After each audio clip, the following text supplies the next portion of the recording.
પશ્ચિમ કચ્છ પોલીસ દ્વારા યુવાનોને ડ્રગ્સ અને મોબાઈલની લતથી દૂર રાખી રમતગમત તરફ પ્રોત્સાહિત કરવાના હેતુથી બાસ્કેટબોલ લીગની શરૂઆત કરવામાં આવી છે।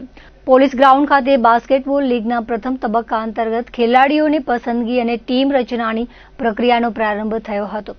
લીગનું ઉદ્ઘાટન પશ્ચિમ કચ્છના પોલીસ અધિક્ષક વિકાસ સુંડા, આઈપીએસ તથા અનિદ્રિશા દ્વારા કરવામાં આવ્યું હતું।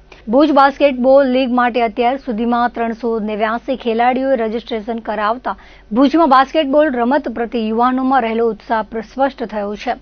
લીગ અંતર્ગત દર શનિવાર અને રવિવારે મેચોનું આયોજન કરવામાં આવશે।